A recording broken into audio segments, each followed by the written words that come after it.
Good afternoon and welcome to the Sunset Safari. As you can see, there's some really fresh lion tracks. Unfortunately, they are right on our southern boundary, and I'm hoping that we are able to find them and they don't disappear too far to the south. My name is Brent Leo Smith.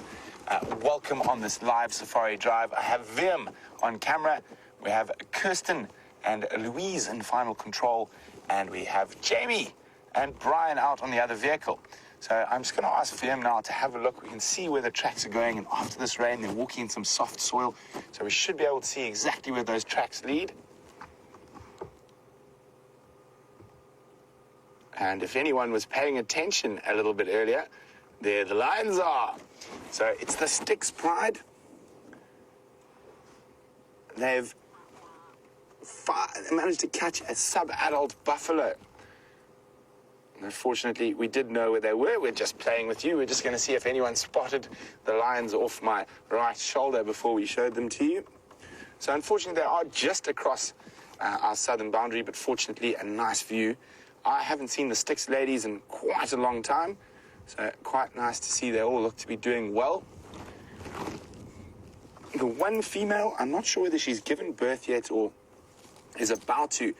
When she got up earlier, she had quite engorged nipples, and maybe there are some cubs around or cubs on the way shortly, and these will more than likely have been sired by the dominant coalition in the north at the moment, the Birmingham boys. And I say most likely because it's not always the case, and we will discuss that in a little bit of depth a little later. You can see only one lioness still feeding. The majority of that buffalo has been engulfed quite quickly. It wasn't a particularly big buffalo. There she is. Nice full belly. Oh, looks like she's coming closer to us. And she might be just coming to lie down, or no, she looks like she might be moving a little bit away from the carcass and to defecate or urinate. Or she might have heard something behind us. I'm trying to see. No hyenas that I can see around. She's looking in absolutely fine fettle. Hello, big girl. Oh, very, very, very nice of her to come right up to us. There she is.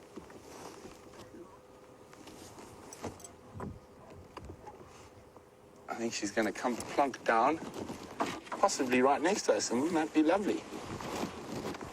So, no vultures here today. Nice, cool day. The vultures haven't been able to get up on those thermals and get up high to see if they can see anything. And, of course, this cool, rainy, windy weather is wonderful for the cats to hunt in. And she's a very big lioness, this particular individual.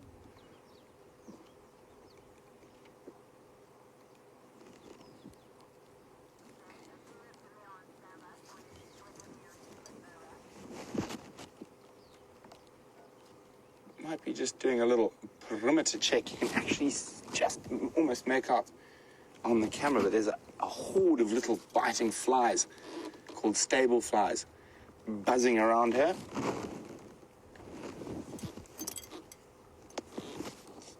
I'm just going to lie down in the cool sand of one of the busiest roads in the Sabi Sands, it looks like. Oh, there we go. Flop. Little grunt at the end there. Oh, so much effort.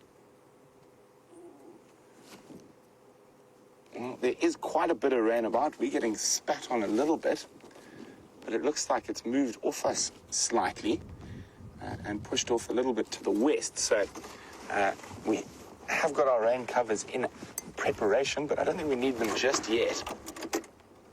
I'm just going to move forward a little bit so you guys can see a little bit more what's going on.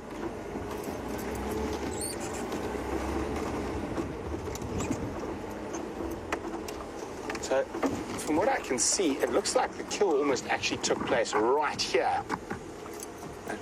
During the rain, either sometime last night or this morning, and right next to us here, you can see the intestines have been buried. You can see there where the lions have dug up the sand and buried the intestines. And that's to try and mask the smell from other potential predators. There's the main stomach compartments, and that hasn't been opened. There has been attempts, if we come a bit wider there, Vim, you can see how the lions have clawed and tried to kick sand over that. That's just, unfortunately, a bit big for them. And only having 3 ladies here, they haven't been too aggressive. I was trying to see, oh, she just turned her back now. And that female, one that I think might be about to pop with a baby, has just rolled up. That is the one lying with her legs in the air. As she just rolled, I caught a glimpse of what looked to be very, very heavily engorged mammary glands. So, as I was saying, it looked like the kill happened almost right on the road, and they've dragged it off to where it is at the moment. Now, as a lion, you could not ask for more ideal weather to be fat and happy and eating. I'm just going to move forward a little bit so we can get a view of that lioness face. There we go.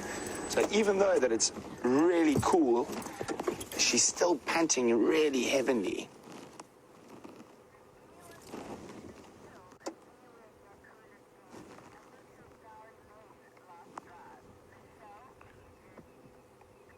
So it's still trying to, the digestive process, creating heat.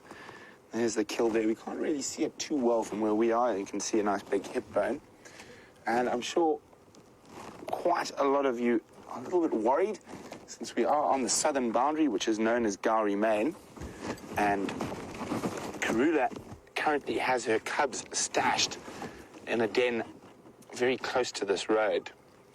And Michelle in New Jersey was the one who was very worried about that and was wondering whether these lions are close to Karula. So, Michelle, what I'm going to do is I'm going to ask VM to go straight down the road here with the camera, and I'll try to pinpoint more or less, where's my finger, where Karula's den is. It's about there. So, on the eastern side of the Mawati drainage, probably over 2 kilometers in a straight line from where we are now. So, happily for Karula, that's quite far away. It's a very interesting den site, but while we're with the lions, I think we're just going to stick to lions for now. I will discuss Karula and her den site a little bit later on the safari, but let's stick to the big cats that we have with us.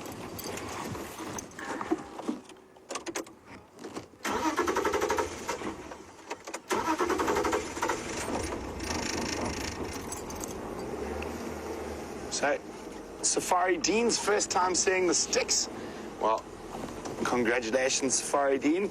They are beautiful lionesses. I'm just going to try to see where we can get the best view for now.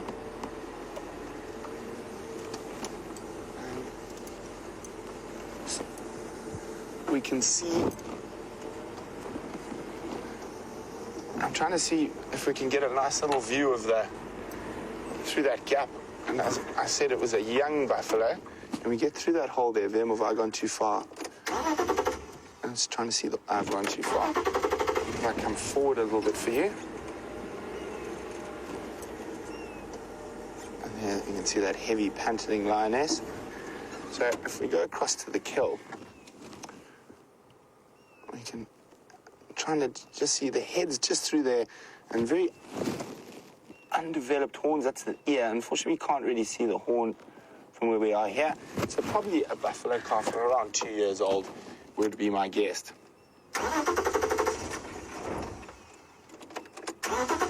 So guys, the rain is coming in about to hit us. So we will be back with the Styx lions and their buffalo banquet a little later. Vam and I just need to move off a safe distance so we can pop the rain covers on. But we will see you back shortly, and while we do that, let's go across to Jamie. Very good afternoon to all of you, and what a wonderful way to start off a drive than with lions on a buffalo kill. Brian and myself, on the other hand, have a wonderful journey of giraffe that are on the edge of the clearing there.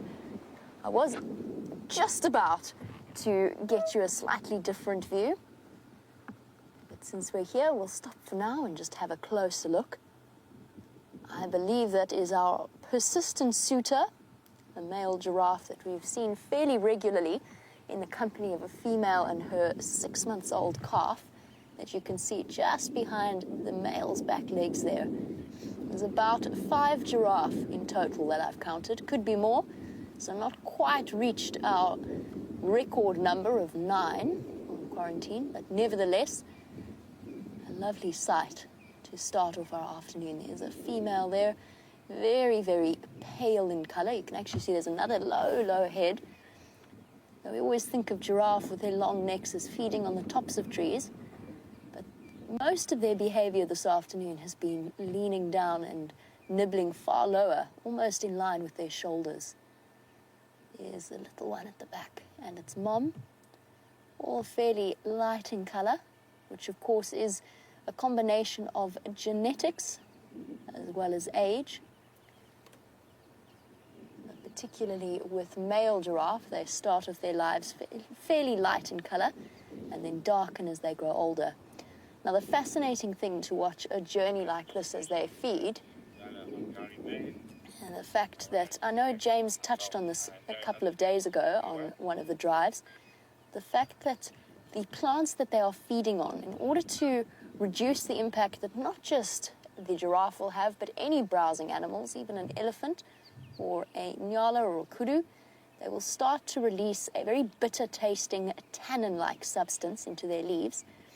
Now, James mentioned it in the context of acacias, but I know that sicklebush, which is the round tree on your right, a sort of roundish crowned tree with the multiple stems, definitely also known as the flat tire tree, if you have bad luck. I know that they will also release those tannins to stop the animals, any browser, from overutilizing the plant. And those tannins will stick around for a little while. So as we watch this journey feed, you'll notice that they'll never walk back sort of in the direction that they've come from. And that's because they're picking the direction, or they're working with the direction of the wind in their choices.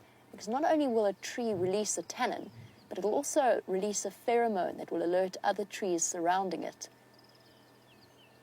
And thus, as soon as that happens, the leaves become bitter around the tree, of the other trees, will become bitter and unpalatable for the animals concerned.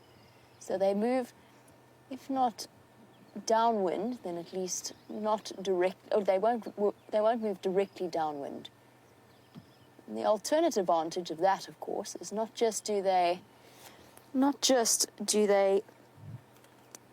manage to avoid the bitter-tasting leaves, but also the fact that they will be able to smell any kind of a threat. So any browsing animal will walk into the wind, or vaguely in the direction of into the wind, in order to secure their safety and also to ensure that their afternoon tea is somewhat more palatable. Now, they've moved across to the other side of quarantine. There's a nice 2-track there that runs close to where they are. I think that we should make our way across in that direction. We'll just have to do a little loop. Bear with us as we do. And we'll catch up with them on that side and have a closer look and see which individuals in particular are with the group and see if we are right about our persistent Casanova. And what I mean by that is that there's been one male hanging around with a female and her calf for a good few weeks. In fact, I would even say a good 2 months worth of time. And in the beginning, he was certainly showing a considerable amount of interest in mating with her. And we never really discovered whether or not he was successful or not. He attempted many times with us viewing him, and every time she rejected his advances. It remains to be seen if he's managed to achieve his goal of the last 2 months of work that he's put in. Now, Brent thinks that it is not going to rain, and you can forgive him when we look to the sky that we have ahead of us. I, on the other hand, thought that this morning and spent most of the morning fairly sodden, I think would be a good description. Dave looked a little bit like a drowned, I don't want to call him a drowned rat, that sounds hugely insulting and I don't mean it that way.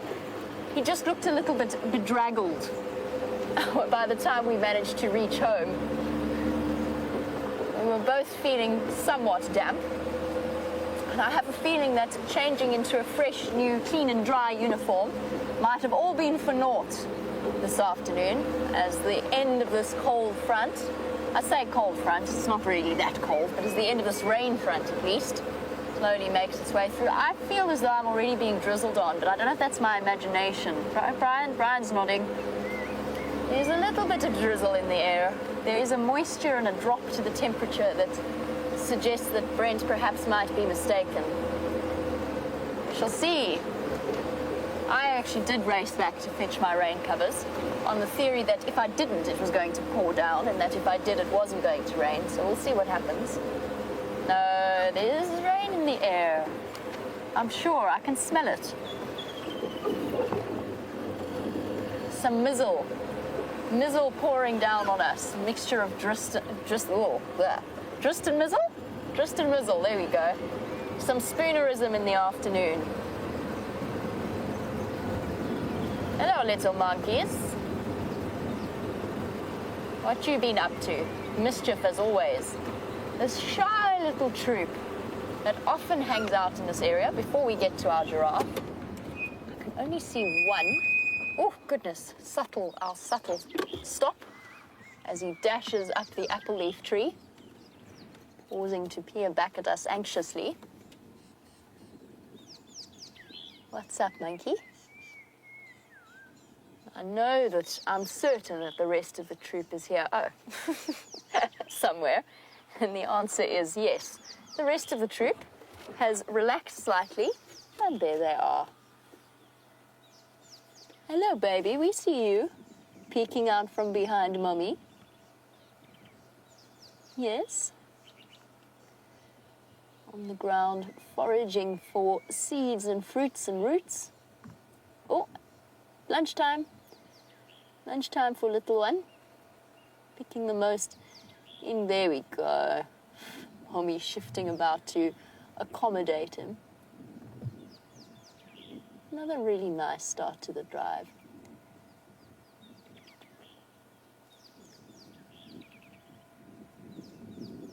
Oh, look at the way she's investigating that baby. Dinner and bath time, or grooming time maybe is the better description. Using the sharp nails on her hand to maneuver the baby, pulling up its arm to check the armpits for ticks. Something that I imagine my mom had to do when I was little, but maybe not with her mouth, and maybe not consuming the ticks after she found them. Look at that, clearing around its elbow. And that grooming, of course, essential for little ones' well-being. Yes, we're watching you, don't worry. It's okay. Essential for the little one's well-being, removing ticks and parasites, but also teaching it the basics of bonding and grooming that will serve it well as it grows older. All primates reaffirm, or at least these primates reaffirm their bonds by grooming each other. Very often it is a show of subservience to groom another monkey. Or mom's decided she's not content with this open position to feed her baby. Maybe automatically that instinct to cling onto her belly is so, so strong. Even from a tender age of basically just being born, they immediately know. Let's just have a look before I reposition. Let's just have a look at this monkey here. Is it damp? Or is that a scar? It looks like a scar to me along its back. Bald patches of fur. And it's got a little bit of a limp. I wonder, this monkey must have had some kind of narrow escape.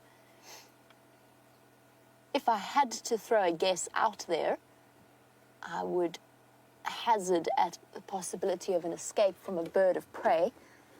They've both moved through. Don't want to really startle them. The engine run for a bit. And we'll just idle forward very slowly.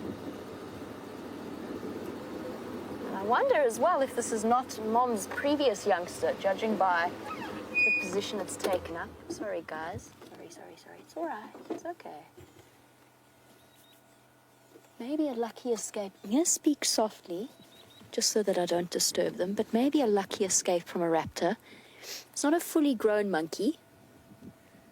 You can see Mom on the left and then the youngster on the right.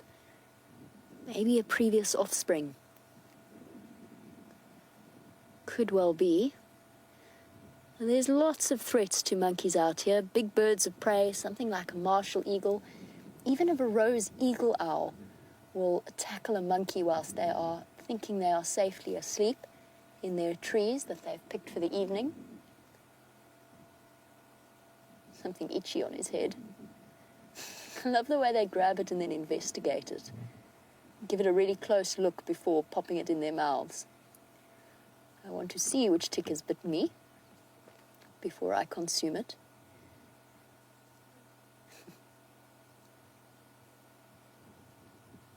Look at that. Affection to the mother as well. Could be another member of the troop, but I would hazard a guess and say that it is Mom's previous offspring. So an older sibling to the little one that's currently falling asleep whilst suckling, as babies are wont to do. Giving Mom a good groom. And they can reproduce twice in a year, in a good year. Carla, this is the only species of monkey that occurs within the Sabi Sands. It is known as a vervet monkey. One of only 2 species of true monkeys that occurs within South Africa. The other is known as the sykes, previously known as the Simango monkeys. And they occur more in forested regions. So these are vervet monkeys. The other large primate that we get are chukma baboons. They are much, much larger. Here's another one, hiding, well spotted, Brian. Hiding beneath leaves, sheltered beneath the leaves of a sickle bush. Having a jolly good scratch of its tail.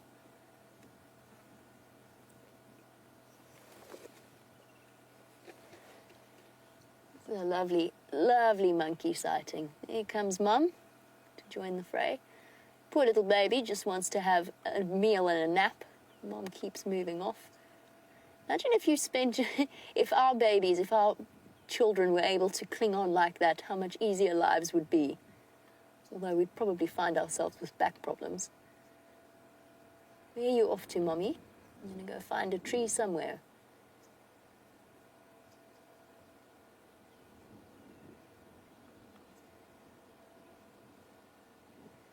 And Safari Dean's absolutely right. This is a lovely sighting because we're getting to see them on the ground, which actually doesn't occur that often. It is where they feel at their most vulnerable. There you can see Mom decided she's not quite comfortable. I think she's going to go up a tree. The most common time that you will see them on the ground is when there are fruiting trees like marula trees or jackalberries. But when they do so, they are exceptionally alert and a little bit nervous, which is why I've approached this sighting so carefully. I think she's moved back a little bit behind the marula tree there. That's why I approached the sighting carefully. They don't feel as at home or as protected as they do. Obviously, it makes them exceptionally vulnerable to leopards. Once they're up in the thinner branches or the boughs of the tree, there we go. The monkey with the scarf following behind.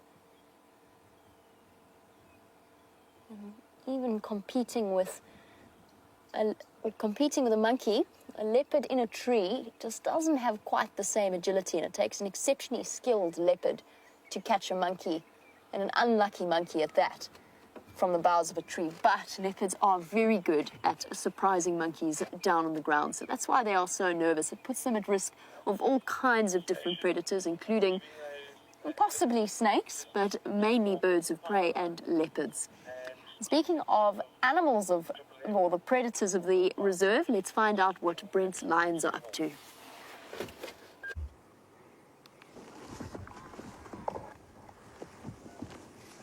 So, there is very little movement here.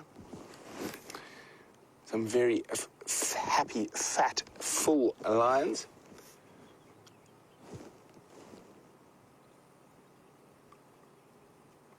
So So quite interesting how the lion's pride's territories have shifted over the last couple of months. And we've seen the Nkuhumas not too far from here a few times, and we've seen very little of the sticks over the last, well, probably since November. Even actually before November, we've seen very little of the sticks. But it seems like, to a degree, a lot of the pride territories have almost shifted back to where they were before the Birmingham takeover.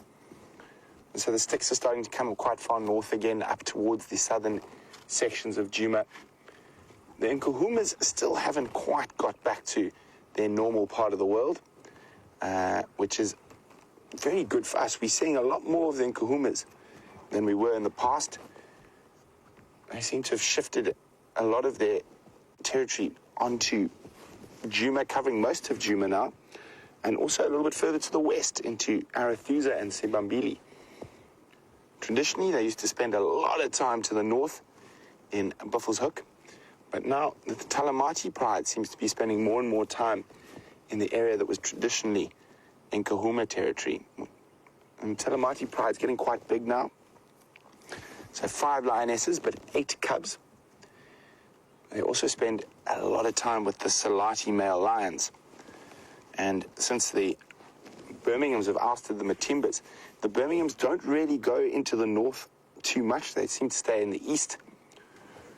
So the Salatis have also started pushing quite a lot further into Buffelshoek than they were in the past.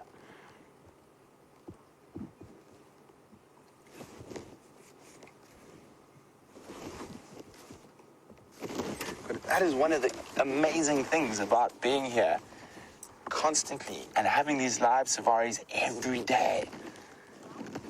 We can keep up to date with the comings and goings and shifts and changes of all the different animals. Of course, it'd be nice to be able to see them every day, but then that would take half the fun out of finding them. Neil's wondering, how did the sticks get their name? Neil, it's a very old name. As far as I know, the original Sticks Pride probably originates from the late 90s on Mala Mala. And if I remember correctly, it was someone who was being quite poetic and something to do with the river Styx from Greek mythology. And they used to spend a lot of time around the Sand River, far to the south of where we are now.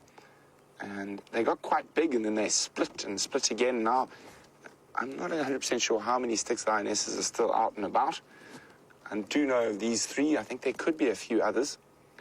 I mean, I used to see them many years ago, 2006, 2005, around there, to the south, when I worked at Londolozi. But then there were an impressive pride. I think there were 9 or 10 adult lionesses in the pride at that time.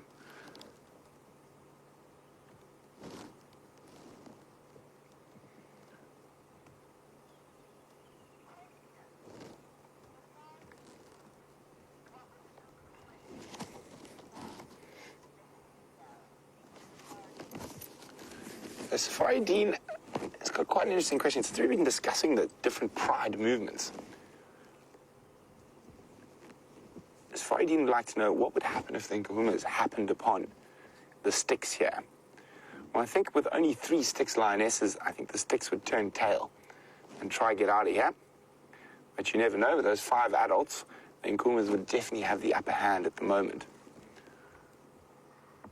But I think more than likely, the sticks would probably try to get out of here as fast as possible. And especially with the numbers like that, they definitely wouldn't want to risk an injury. So guys, these lions aren't doing too much. We'll definitely keep checking here, but it's up to you guys. It's your safari. So let me know via Twitter or email whether you would like to stay or go. So use the hashtag Safari Live or send us an email at questions@wildearth.tv. Should we stay with the sleeping cats a bit longer? Or should we go see what else we can find and then possibly come back? And while you decide, Jamie's still with the journey.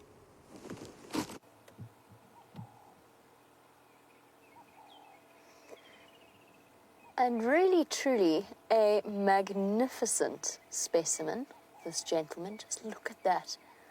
Golden colour. And the posture, his upright stance, keeping an eye on us, keeping an eye on all that's happening below him. He is a truly handsome male. Another difference for our giraffe fundies, most of you know by now that the top of the ossicones rubbed clear of fur on males, whereas females are much thinner, or the ossicones or the horns much thinner than those of the male. Perfect, there we go, nice example. The female there with the thinner ossicones and the tufts of hair on top of them. But here's another difference I don't think you've looked at. Look at the muscle on his neck. Just look at the thickness of it. It gives him that incredible upright posture. He looks positively regal. There's something almost military in the way he holds himself up. But those neck muscles far more defined and bulging than those of a female. Because of course, he doesn't just need those neck muscles for lowering his head, but also for swinging his head around powerfully in a battle with another male, in a process known, oddly enough, as necking. The males swing their heads round and whack each other on the sides and on the rump and on the shoulders, but definitely far more defined than that of the female. And he truly is beautiful. The color, even in this grayish light coming through the clouds, is still extraordinary. So there's another difference between male and female giraffe. Now the height difference is heightened there, because that is a calf that is on the right of him. Looks like a 6-month-old calf that is now very much accustomed to the presence. I think it's the same male. I'd have to see his back left leg. It's how I identify him. I'm fairly certain it is him, though. Little calf nibbling away. You can see how much growing it has to do to catch up. There's a female with its head lowered at the back as well. Little one, probably about, I'd guess, 6 months old. It was very, very new. If it's the same one that we saw suckling on Aubrey's Road all those months ago with its umbilical cord showing, we'd put it at about 5 to 6 months of age. Still with that slight disproportionate look between its neck and its legs. Giraffe calves, of course, born with the shorter neck in comparison to their body size and longer legs compared to the adults, so that they can keep up with their mothers but still be able to reach down and suckle without, crucially, lowering their head below the chest, or the height of the chest. Watch that giraffe female at the back. Let's see how long she feeds with her head down at that level. She is on a slight slope, so it's not as low as it looks. But there you go, lifting that head up. I don't think she's going to feed for that long down, right down there. That's because it actually takes muscular work for a giraffe to lower its head to that extent. That thick tendon running all the way from the skull down the spine, connecting to the shoulders there. She's up again. Also a very young giraffe.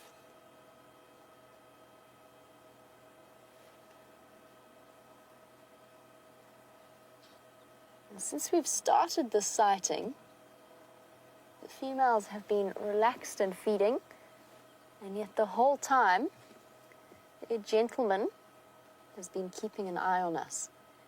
It's all right, boy. I'm not coming to do you any harm. You can eat if you want.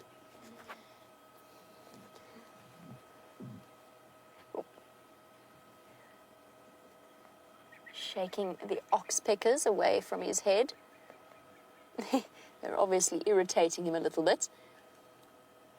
Oh, little fight over the best spot to pick off ticks and fleas and parasites.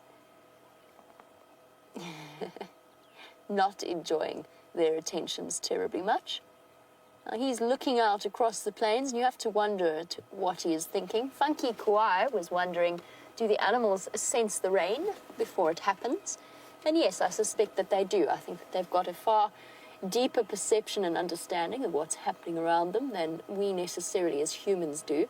I think we've largely if not, I don't think we've lost those senses, but I certainly think we have learned to put them on the back burner and rely far more heavily on Google and the weather reports than we might otherwise if we were forced to live without such things. Tortoises definitely do. You often see more tortoises out and about just before the rain. Occasionally you'll see more millipede activity as well, but I'm sure that applies to the macrofauna, so the larger animals as well. Things like elephants and giraffes, I'm sure, are fairly good at predicting. If we could chat to them, they'd probably give us a more accurate weather report.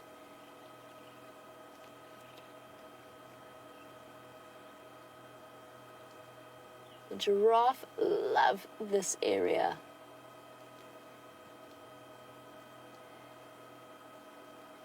And I think a decision has been reached as to what Brent decides to do with the lions. So let's hop onto the back of his vehicle, find out what he wants to do, and I'll be back with you shortly.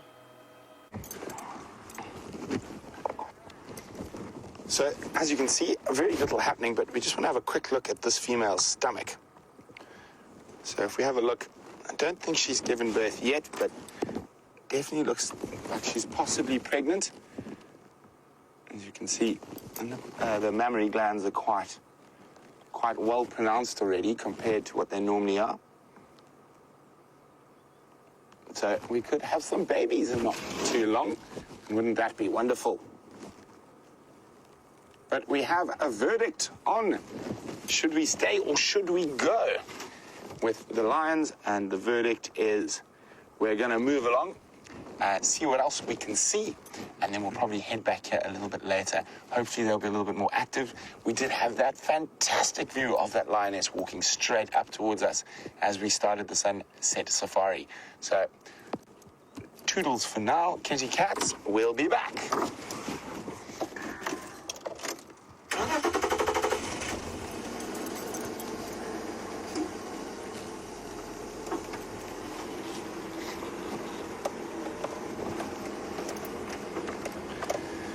So last year we were lucky enough to spend some time with some little lion cubs, and Amy is wondering, is this the same Styx Pride that had 3 little cubs killed?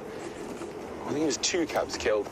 3 cubs killed, sorry, you are correct there, Amy, by the Birmingham boys last year. It is the exact same Styx Pride.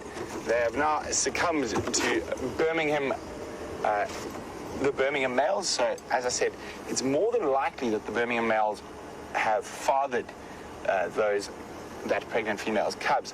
However, a very interesting thing happens in lions, and in quite a lot of lion populations, up to about 50% of the cubs are actually not sired by the pride males or the dominant males in the area. There are nomadic males whose survival strategy, or not survival strategy, their genetic passing on strategy is to sneak around, and they will sneak around the peripheries and through these coalition males areas, and they'll mate with lionesses when they get a chance. And in certain areas, up to 50% of the cubs born are born from those sneaky males, and that's how they pass on their genetic code without having to fight extensively for that right. Now, this quite often happens in an area like this, where we often have very big male coalitions, so 4 or 5 lions. So in this particular case, if a male lion becomes independent on his own, for say, like Junior from the Nkuhumas, for example, he might take this on as a strategy to avoid confrontation, unless he actually joins up with other young male lions and forms a coalition. So it's quite often these single males that haven't joined coalitions are forced into that sort of sneaky male lion role to pass on their genetic code. Okay, Vim, what should we look for next? Mvula. Well, Vim says we should look for Mvula, and I'm quite happy to tell you, Vim, we found Mvula. Vim? We found Mvula. Do you mean the... It's raining, so I've already got Vim's request answered. Then Vim asked me to find Mvula, but Mvula is the word for rain. I think Liam was referring to the leopard, but I will take it as the rain. So I have tick. You wanted lions, now you wanted mvula. So I found mvula. Let's look for Tingana then. Okay, there we go. Now Liam says we should go look for Tingana. I think we will do that. So just while we're chatting about mvula and Tingana and other leopards, a quick update on what's happening with the other leopards. As you know, Shadow has presumed to have been given birth on Arethusa. I spoke to De Beer, who's one of the head trackers at Arethusa, and they went to check on her between drives today, and she's still in the same den site, so that whole area is still zoned. Someone did see her driving down the main access road away from the den site in the middle of the day today, but she was a little bit later already back at the den site. Now, Karula has got that den site on Gowrie Main. Strangely enough, Shadow's den site is on one end of Gowrie Main and Karula's is on the other. So the lions are literally in between the two different leopards that have cubs in this area at the moment. Now, Karula's chosen an unusual place to keep her cubs, and that is in a stormwater drain underneath Gowrie Main. Although I think she's probably moved them after the rain this morning. So that area, of course, is still completely zoned. So we will be avoiding that. If we do manage to find her while she's away from that area out hunting, we'll definitely follow her, as that normal protocol applies then. And fingers crossed, in about 3 to 4 weeks, when those cubs are a bit bigger and able to climb trees and that, and we'll be able to put one vehicle in there at a time, and we can see some little cubbies. Okay, I thought I saw a Tingana track there for VM, but alas. So while we continue to check for leopards and whatever else might appear, I'm hoping for some wildflowers. Let's jump on board with Jamie, who's got a feathered friend.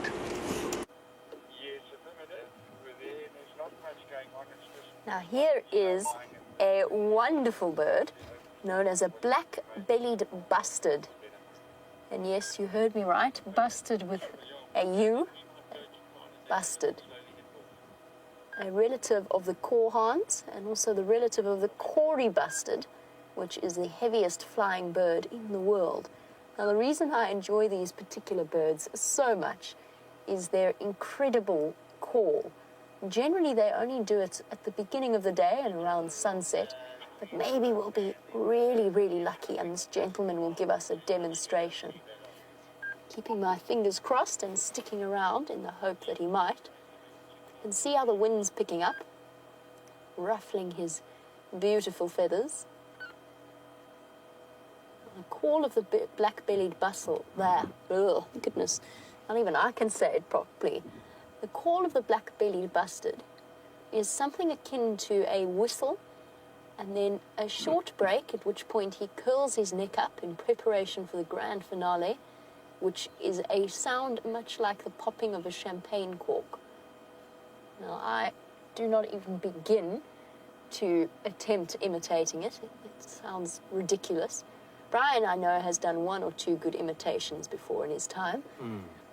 Brian's chuckling in the back. I'm really hoping this gentleman might give us a good demonstration. He seems a little bit reluctant. He is incredibly exposed. He's sitting right on the top of a termite mound. And almost by that behavior alone, you can tell that it is a male. They are vaguely sexually dimorphic. The male's slightly more striking than the females. And while we sit and watch him, I'm just going to try and find a nice picture for you so I can show you what I mean. Come on, boy.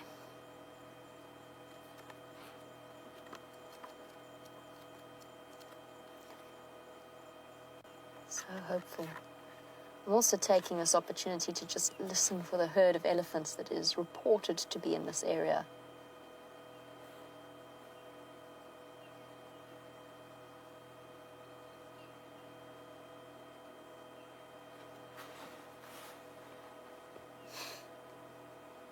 Deborah, who is our armchair traveller, I agree with you. I also think they're very pretty, attractive birds. She's right, they do in a way. I can see what Deborah means. They actually look like baby ostriches. Baby ostriches don't take on quite the striking colors of the parents, particularly not the male ostrich, which is all black and white and incredible image that it presents. But the babies are much more, what's the word I'm looking for? Subtle. There's another word. Oh, for goodness sake, brain. Amazing when you have words on the tip of your tongue. Almost cryptically colored, I suppose you could say, as a way of camouflaging themselves in the brownish grasses. But I agree with Deborah. Very attractive bird. He is right into the light, but I was too scared to go to the other side of him in case I frightened him away. Look at the underside of those feathers. As the wings lift, you get to see the fluffy down underneath the primary and the secondary feathers, and act as an insulating layer. It's cold up there in the skies, although these guys are mostly ground birds. And since he's being fairly non-cooperative, have a look at the black behind his head.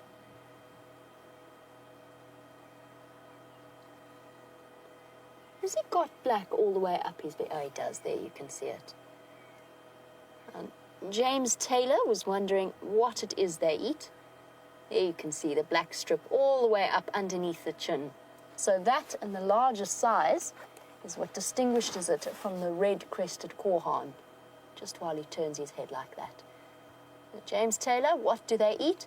They can be actually fairly fearsome predators of insects, but they are fairly, what's the word? They're all-round birds. They're very, very flexible in terms of their diet. Cory bustards are capable of taking on even species of snake, whereas a black-bellied bustard would have to probably limit themselves to slightly smaller snake species, but there are a lot of small snake species around here. Doesn't quite have the powerful bill of the Cory bustard. And I think you'll probably find that they'll also munch a little bit on seeds as well. There you can see how he's sitting on top of the termite mound. A large, very distinctive bird. Here we have the picture of the female and the male, and this is what I wanted to show you when I said we can almost see in terms of behavior that it is a male. The females generally don't put themselves on display, but they also don't have that very distinctive black belly that the male has, and they don't have that strip of black behind the eye. So actually exceptionally dimorphic little bird. And then the red-crested korhaan, the bird that I mentioned in relation to it. This is over here, the red-crested korhaan. Slightly smaller and without the black extending all the way up underneath the chin. Also with its own distinctive whistling call, not quite as fascinating as that of the black-bellied bustard. And then, since we're here, and I have the book open, one last creature to show you. Let me just see if I can find it. No, I think it's going to be the other side. That's what I was talking about, the Cory bustard. Something that we could see here. I'm sure some of you may have seen them on the live drives before. I haven't managed to put them on camera. Have you, Brian? No. So they're more towards the open areas, but they are found within this region. We're just that fractional little bit too far to the east, but they could make their way around. You probably most likely find them around the Arathusa airstrip would be a good example, or maybe even once Cheetah Plains becomes a reality, those lovely open clearings, the Gabbro clearings, you might be able to see something like that. That and secretary birds are definitely high up on our list of keeping our fingers crossed expectations. Now, I'm on my lookout for the elephant herd that was reported, as I think is our black-bellied bustard. Now, apparently, Brent has got a view of incoming rains. What did we say, Brian? Let's jump on the back of his vehicle and have a look at the rains coming in. So, as you can see, where we're sitting now, we're getting quite a fine, steady drizzle. But what looks like that's coming in from the south is a little bit more serious. So I think Jamie must be in the northwest or northeast, where I can actually see the sun shining. But down here in the south, there ain't no sunshine. And we do need the rain, and I was hoping it was going to hold off till the end of the drive. But we're going to keep going for now. But we can really see a lovely green carpet that's sprung up. But I know it is unfortunate. We're right at the end of the growing season, so we're probably not going to get too much flush out of it. But every little bit will help as we go forward to the actual dry season in winter. But I still think we're going to be in for an absolutely spectacular dry season in terms of game viewing. With droughts do produce incredible game viewing.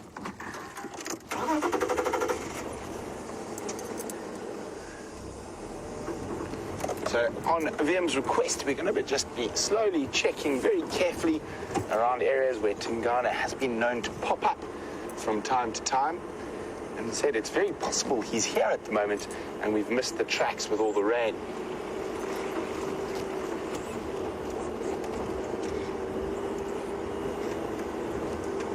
So on yesterday's sunset safari, I popped a camera trap up.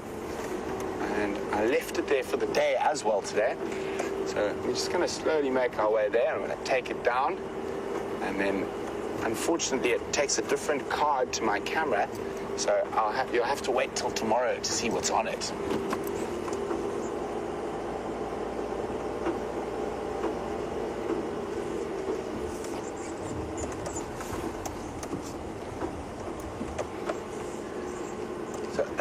In Pennsylvania is asking for some giant land snails. After all the frogs yesterday, maybe we'll see some. I know James had one on the sunrise safari. I will keep my eyes peeled. This is...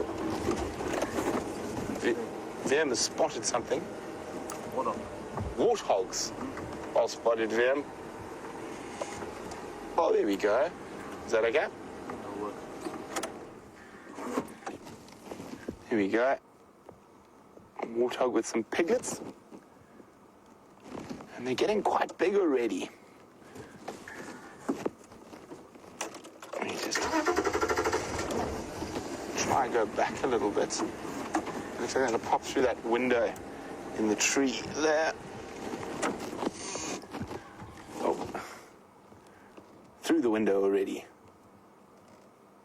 But we have seen a lot more warthog babies this year than I saw last year, and the moms seem to be doing a lot better at raising them.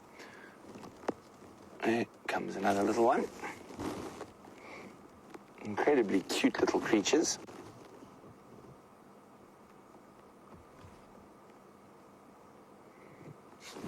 Now, we often see warthogs on their knees, and their sort of elbows, for lack of a better word, is this very thick, developed pad. Did you hear that, Vim? Sorry, we're just listening. There's something very strange. What was that noise? It was the brakes. Ah, it was the brakes of the car. Okay, well, sorry about that. I just thought I heard something out of the ordinary, and that warthog obviously heard it as well, because it's staring intently at us. But I was talking about the little pads on what we'd probably term their elbows. So obviously, they get very hard and stuff after they're born, but those pads actually start developing in utero. So those pads are really starting to thicken when they're still in their mom's womb. And of course, they spend quite a lot of time on their knees so they can dig up and get those roots and bulb systems from underneath. And, oh, there's warties. They're going to move. Unfortunately, they're moving off into thicker bush, but we'll keep chatting about them for a while. And they are fascinating. And see, I'll carry on with the warthogs now. So Jamie, who wasn't sure it was going to rain and was very disbelieving of our claims, is now rushing to put on her rain covers. But now, the interesting thing I've noticed with warthogs over the last little while, we've often been seeing two big boars together. And that's going to change in the next month or two as they start sort of getting to their mating season. And warthog males have two very different strategies of maintaining females. So the one is what you'd consider a more traditional. They will get a couple of females in an area that they live in, and they will defend that against other intruding males. And the other second way of attracting females and making sure they have mating rights is actually to defend a resource. So either good food or good water, or an area that holds quite a lot of burrows, so they will defend a resource. So it's quite interesting. Most animals will either do one or the other, where here you have an animal that does both. So wildebeest, for example, will defend a resource. Those single bulls we see from time to time are defending a good grazing area that will bring females in. Zebra has the other strategy where it will actually move through, and they don't actually hold a territory, and they will defend the females within their group. Now, a warthog does both, depending on the individual male, which is very, very fascinating.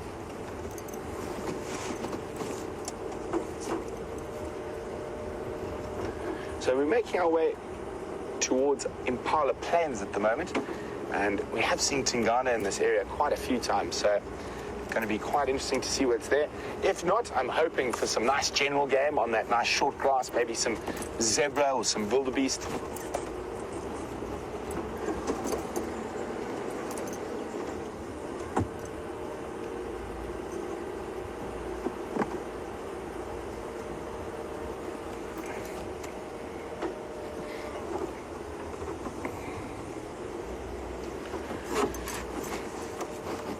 So hi, Jack. Jack Wheeler is on Twitter, and Jack's just a little bit confused about what's happening with Karula.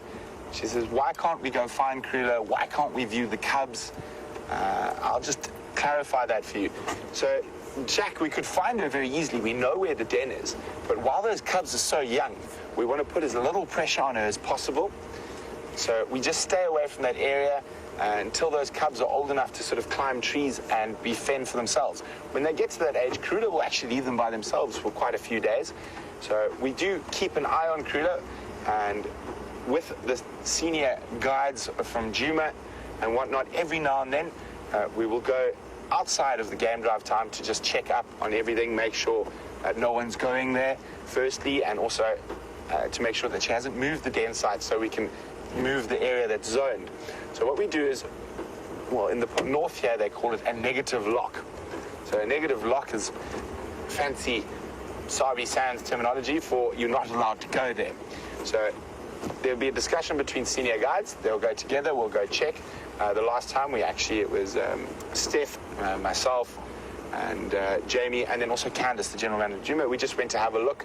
We stayed quite far away. We noted that she was still there, and then we moved off. So until those cubs are about 2 months old, and it all depends on different cubs mature at different ranges. So it normally is around 2 months old.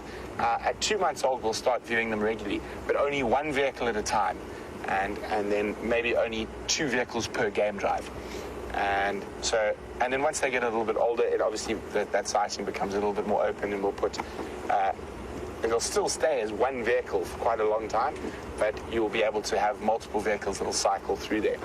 Now, the reason we do this is obviously to give Karula the best possible chance of bringing up those cubs to adulthood. And she is a fantastic mom, but you must realize bringing up cubs in the African bush.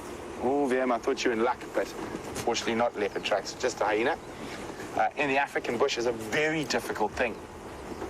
So the average cub mortality, so the cubs that die before they get to a year old in the Sabi Sands, is around 70 to 75%. So there's a very small margin for cubs that actually survive. And of the recorded cases of cub mortality, over 70% of them are actually killed by male leopards. So young male leopards, sort of like quarantine or conuma sort of age, that are now semi-nomadic, they are not old enough to have their own fixed territory yet and are not mating. They are probably the biggest culprits at killing young leopard cubs. After that, your other predators, lion, hyenas, and then there's always some very strange ones that kill leopard cubs. I know of python that have eaten leopard cubs. In certain cases, some of the big birds of prey, like marshal or crowned eagle, eat leopard cubs. Baboons will kill leopard cubs. Buffalo will kill leopard cubs. But on average, it's normally other leopards that will kill leopard cubs. But until those cubs are reached a nice, good age where they're able to climb, bounce around, and with Karula, they're always going to be wonderfully relaxed cubs. And I hope that helps explain that a little bit better, Jack. So while we continue our search in the western sectors, we're going to pop on with Jamie, who's got one of the smaller inhabitants of the Sabi Sands.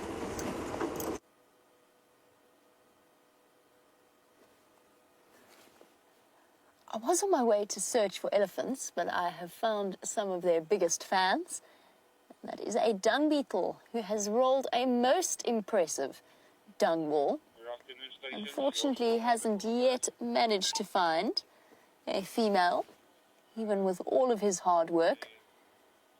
So what he's doing, he's one of the species of dung beetle, and there are multiple species. There are lots and lots of different species of dung beetle. This particular type rolls a ball, finds a female, and finds an appropriate place to dig into the soil. Luckily for him, the soil is nice and damp and soft, and he will be able to do that fairly easily. She will then lay her eggs in the center of that dung ball, and her grubs, or the larvae of the next generation of dung beetles, will be able to enjoy a meal at the very start of their lives of dung. It's fascinating to watch them do this. They do it with their heads facing towards the ground, which makes, as you can imagine, for exceptionally difficult navigating. And every now and again, he'll stop his rolling activities and jump onto the top and have a brief look around, orientate himself, although he seems to be on a roll. Whoops, ooh, slight wobble, speed wobble. It's all going so well. I would love to know how they choose exactly how far they go and where exactly they deem as it appropriate to stop. Now, when we first stopped at this particular sighting, there was another dung beetle who is just going off the road there we go, who was frantically chasing our dung rolling beetle down the road. And I suspect, and dung beetles all do this, which I think he was trying to attempt to steal it. Or might have been the other way around. This poor dung beetle might have been the individual to put in all the work of rolling together the wildebeest dung that dung ball is constructed out of, only to discover, oh, he's had it. He's off. Amazing with all of the evolution, well done, Brian, all of the evolution that goes into, sure, Brian, that was incredible. Here he goes off down the road. I was about to say, with all of the evolution that goes into the construction and design of dung beetles, they still haven't managed to adapt themselves to an easy landing. And no matter where you are, or what pile of dung it is they have discovered, you will observe dung beetles come crash landing in. That, and they've evolved to roll the dung ball down the road with their head facing downwards towards the ground. Fascinates me.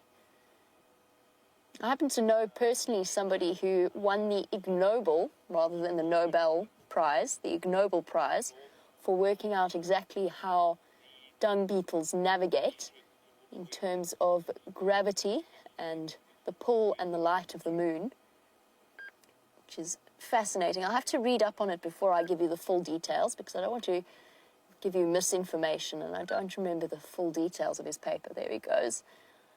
Just while we've been watching, he's covered a distance of about 20-odd meters. There he goes, off into the distance. Well done, little dung beetle. And as he heads on his way, Brent has found another little animal of the bush for you to look at.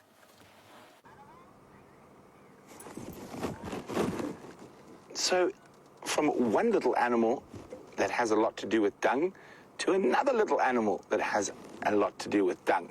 So here we have a scrub hare having a scratch on the chin. They're so cute.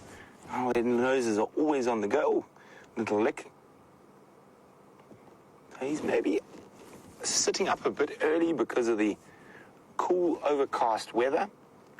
You can see those massive eyes designed for nocturnal movement, and those massive ears to hear any potential predators. And as I said, from the dung beetle, it's even named after a dung to the scrub hare, who eats his own dung. So a scrub hare is not a ruminant, it is a rodent, and they will eat their own dung up to 7 times to get the maximum amount of nutrients out of it. Oof, oof, all this wet weather. I've got to keep myself clean. So quite a nice little preening going on. Fortunately, he is quite well hidden in a little thicket there, so sometimes we'll lose view. But I've got a question for you guys out there. So I've told you that he eats his own feces. Now, there's a nice big scientific word for that, and I'm wondering if anyone knows what the correct terminology is for an animal that eats feces, or specifically eats its own feces. If you know, you can pop me an email at questions@wildearth.tv or use the hashtag #SafariLive on Twitter.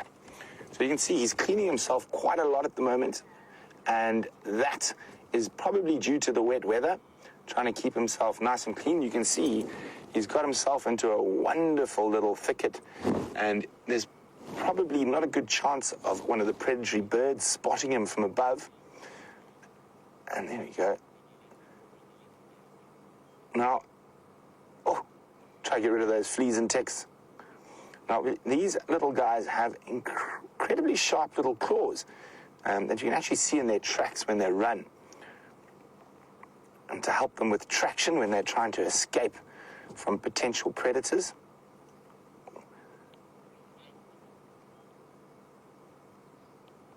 Look at that. Really giving himself a good clean.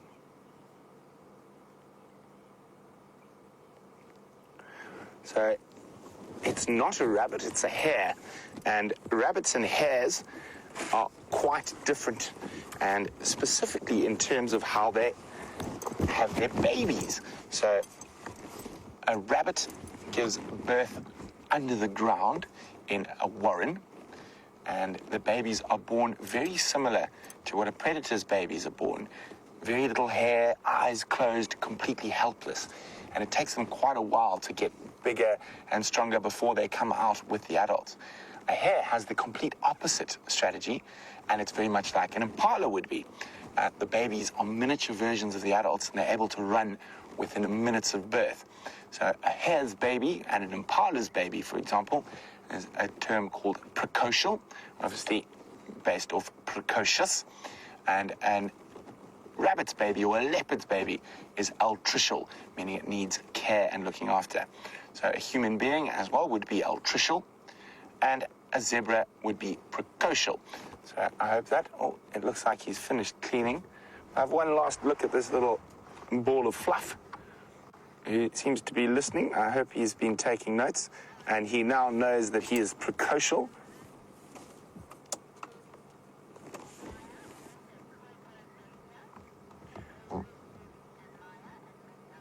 So well done to David, Debbie, and Maya.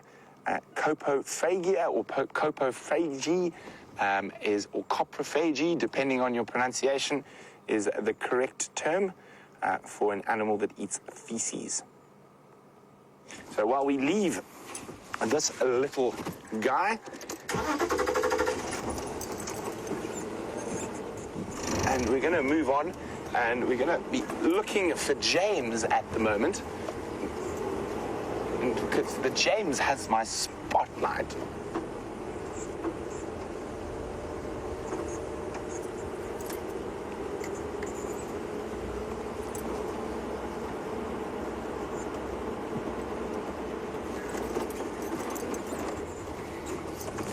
So Lou DeLion says that's recycling taking a little bit too far in terms of feces eating. Well, maybe all of us could learn something about recycling from the humble scrub hare.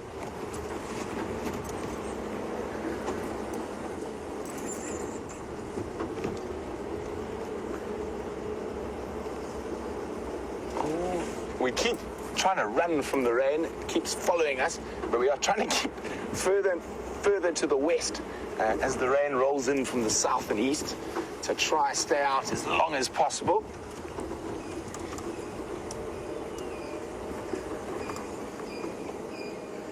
Sorry guys, while I try find James, Jamie's got a far more interesting animal than James, so let's go have a look what it is. I did actually find James myself, and he let me know about this elephant herd wandering straight across main axis. Hello, little one. Oh, I love the way they do that road crossing. It's that little dash. Hello, beautiful. Yeah, big boy. Yeah, lovely bull. A gentle elephant sighting in the rain. Doesn't really get better than that.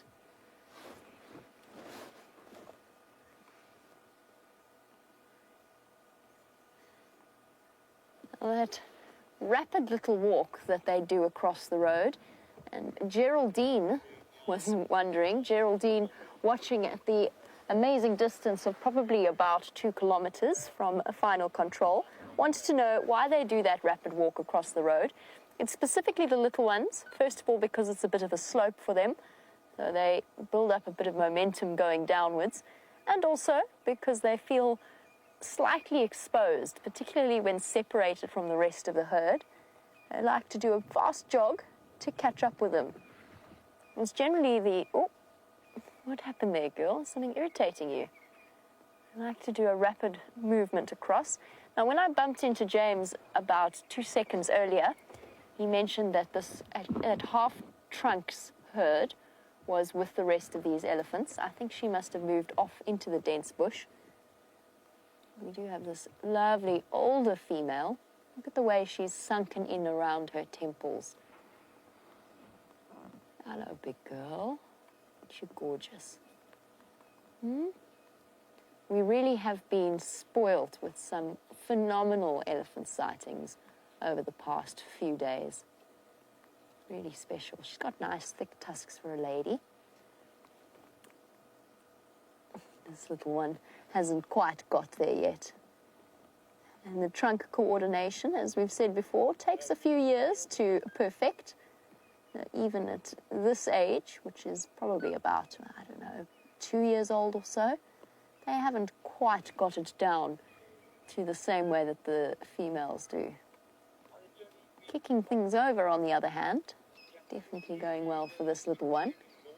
What are you after? I got hold of a baboon's tail plant that I think has already been stepped on by Mum and is now investigating it thoroughly. Not worth it, eh?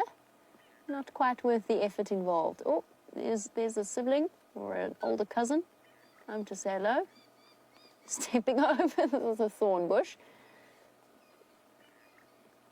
It's not that easy when your legs are about half the size of everybody else's and you've got things with thorns to navigate.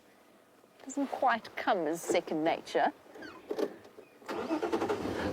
Unfortunately, they are going to move into a very dense bush, and I'm not going to follow them once they do disappear, just because the noise will upset them.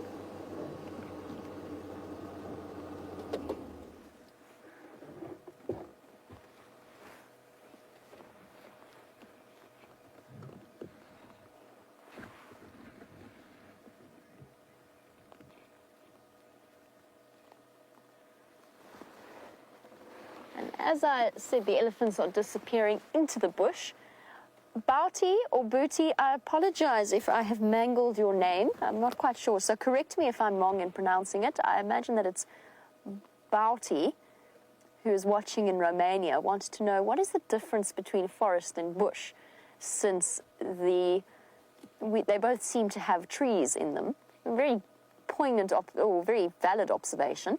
Bush is slightly less dense than forest, and the species of tree tends to be different as well. So a forested area you'd barely be able to see into, whereas bush is actually known for its delicate balance between the grass layer and the tree layer. So we would describe this particular ecosystem, or the description of this general vegetation type, as mixed bush willow woodland. Would probably be the best description for it.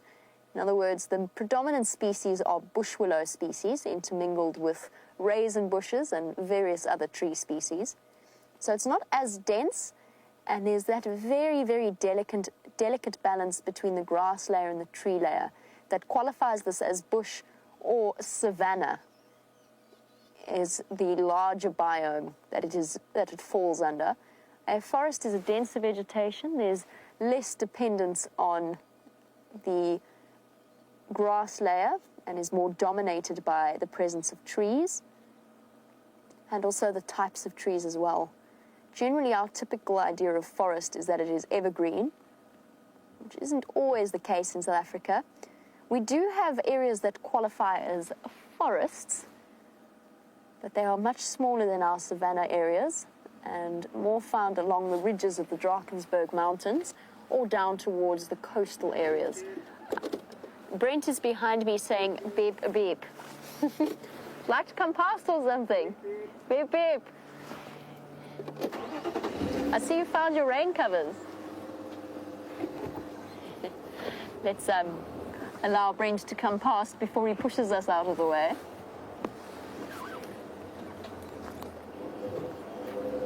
Oh, onto the bank.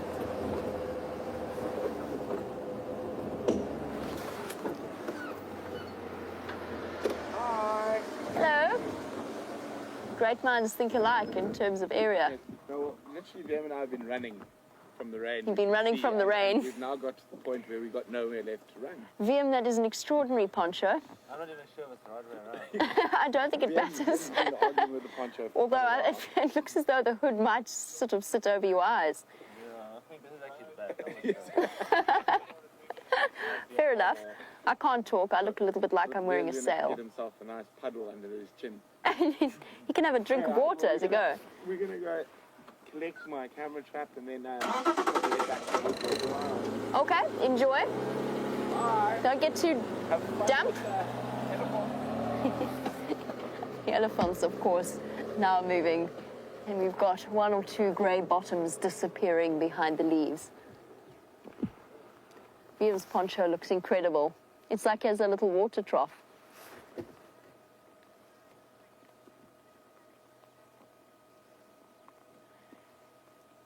Gracie, it's an absolute pleasure. Gracie, who's 8 years old, is watching our show. And Gracie says that she enjoys the fact that we find her elephants on the bad days. Gracie, it's always a pleasure. And as always, it's lovely to have you watching our show. I'm sorry that our ellies have moved into such dense vegetation, but I'm sure there will be more around. I'm actually fairly certain that I saw a bull earlier, but he hasn't decided to pop out just yet. And just after we had that black-bellied bustard sighting, an elephant walked straight across the road in front of us and after this breeding herd. Unfortunately, I think that might spell the end of our elephant herd sighting. Luckily, we got there when we did. Otherwise, we might have just missed them. It's always nice to get that timing right. But before we disappear off, Lael, who's watching in Washington, since we always see elephants drink with their trunk, Lael was wondering, can baby elephants nurse with them? And the answer is no, they don't. They nurse with their mouths. One of the biggest reasons behind that is because they're not actually capable of forming the suction that they need to around the nipple with their trunks, but they are, of course, with their mouths. So they don't actually suck with their trunks and then put it into their mouths in the same way that they drink water up. Drinking water is a little bit different from suckling. You know, you just sort of stick your nose in or stick the trunk in and suck up and then transfer it into their mouths. Now, interestingly enough, with most of the animals around here, with this steady rain that we've been experiencing, they are able to drink from the puddles around them. It's not the same with elephants. First of all, with a big herd like that, where each elephant is capable of, if it's a large elephant, sucking up about 12 litres into their nose in one go and drinking that down, so a puddle is going to disappear very quickly. But also, they're quite fussy drinkers. They don't really like their water mixed with mud. Even when they dig holes and get water up from underground, they'll allow it to settle first. They allow the mud to settle to the bottom first before they drink from it. That's why when you often see them, when they come to drink and they're not hugely thirsty, they touch their trunk to the water and then sort of pick some up and then spray it at the surface, which is just to clear the dirt and the muck away. Fussy drinkers are elephants. And at this particular moment, camera shy as well. I feel a little bit as though if I don't drive backwards off the slope, we could slide. Oh, there we go. So this is why we are very careful about driving off-road at the moment. Just have a look at the impact that I've done to the sidewall there, just in this rainy time. And already, it's started to make a mark. And that's why we are not pushing it any further in terms of off-roading where we don't need to. Oh, here comes the rain. How's it, guys? Good afternoon. How's Mike? How are you? Sorry? Yeah, Law, we've just gone straight north into this block. Hi, guys. Yeah. Here it comes. Damp for the second time. Cheers, guys. Discussing with one of the new Cheetah Plains guides. I'm attempting to shelter my mic beneath my jacket. I'm also... Oh, yes, sorry. Brian desperately gesticulating. He would like the rain cover part known sometimes as the apron, sometimes as the skirt. All times ridiculous, but it does work in a way of channeling our water down to the parts that don't matter if they get damp. While we do that, let's jump on the back of Brent's vehicle.